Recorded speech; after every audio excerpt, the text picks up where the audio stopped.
Former New York City Mayor David Dinkins has died at the age of 93. Dinkins was elected New York's 106th mayor in 1989, defeating Republican challenger Rudy Giuliani to become the only African-American ever to hold the position.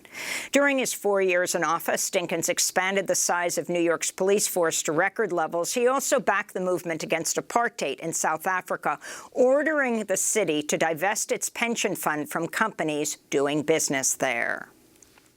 And those are some of the headlines. This is Democracy Now!, democracynow.org, The Quarantine Report. I'm Amy Goodman in New York, joined by my co-host Juan González in New Brunswick, New Jersey. In New Jersey, as in so many other places around the country, COVID is exponentially spreading. Hi, Juan. Hi, Amy, and welcome to all of our listeners and viewers across the country and around the world. Well, before we move on with our first story, I just wanted to get comment from you on the last two obits we brought people in the headlines. I want to start with Mayor David Dinkins, a Howard graduate who became the first and only African-American mayor of New York. Yes, Amy. Well, as you know, I knew David Dinkins pretty well over the years, covered him during before his administration and then afterward as well. He was what you could say about David Dinkins is he practiced an old style of politics in New York City, the politics of civility. Which is rare in many political leaders. He was, of course, the first African-American mayor in the 80s, where all the big cities of America suddenly had African-American mayors. Tom Bradley in Los Angeles, Harold Washington in Chicago, Wilson Goode in Philadelphia. And Dinkins was the last of this group to come to office.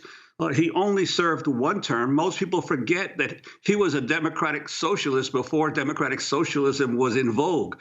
He was a member of Democratic Socialists of America, and he had a liberal brand of politics. But what a lot of people don't realize also about David Dinkins is that he was a reluctant mayor.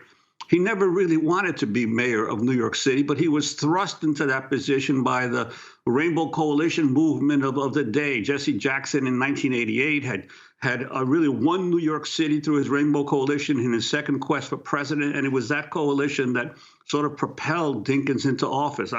I'll never forget New Year's Day of 1989.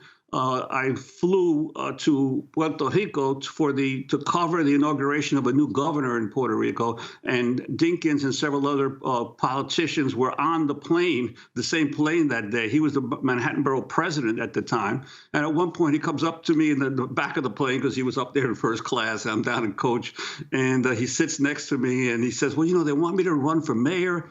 And I'm not sure if I want to do this because I'd have to give up my seat as Manhattan Borough president. And this is the job I always wanted, Manhattan Borough president." And he says to me, "What do you think I should do?"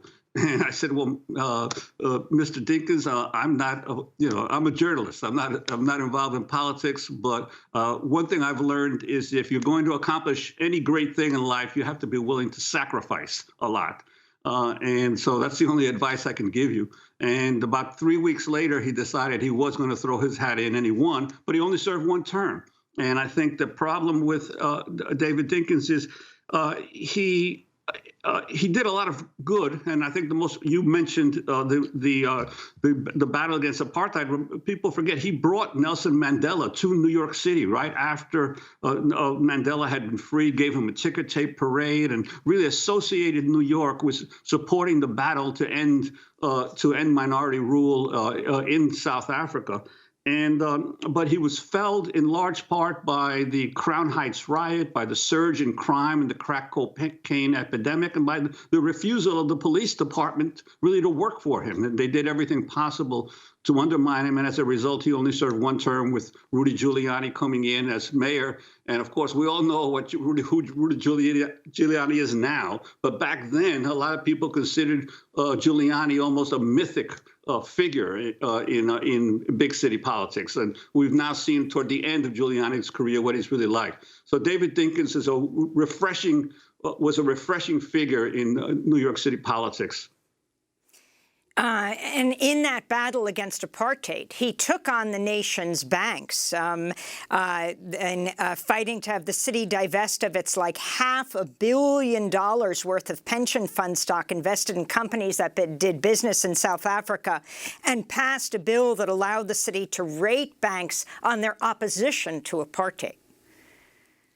Yes. And New York's decision to divest was a big blow, and really, I think, really propelled the divestment movement and really forced corporate America, in large extent, to turn more and more against the South African government. And finally, another obit today. In Puerto Rico, the beloved social leader Carlos Taso Zenón died at the age of 84 last Friday. The longtime activist who, among many other actions, fought against the U.S. Navy's occupation and constant bombing of the island of Vieques. The significance of Zenón, Juan.